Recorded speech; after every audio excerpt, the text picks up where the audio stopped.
On to the development from the EU front. And a week-long FTA negotiation was concluded in New Delhi, and that covers trade in goods and services, as well as investment, sustainability and rules of origin. Rishabh joining in to tell you about the latest there. Rishabh, any update on the timelines here?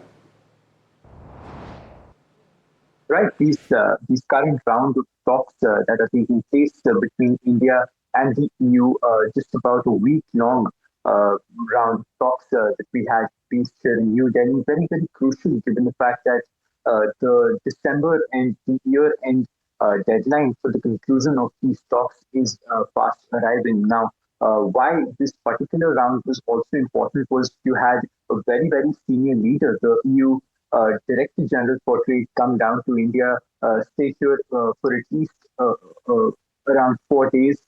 You had stock take meetings with the Commerce Secretary and the EU DG for Trade for 2 straight days. And what came out of that, according to a press release, was that more and more gaps have been narrowed down, more and more common understandings have been made between both the sides. And what is also very important in this press release is the fact that the Indian side very aggressively stated its discontent on the CBAM front. They said that what is required is clarity and predictability with regards to the carbon border adjusted mechanism, as well as other regulatory changes that are coming in from the EU. That was something that was communicated and put forth by the Indian side very well in this current round of talks. And what we'll see is that this technical level engagement will continue to go on for the next coming few weeks or so before we come towards the end of this particular round of talks and have the signing of this FTA between India and the EU. All right. Thanks so much, Rishabh, for getting us those details. Of course, watching on the US front to see if there's any developments there.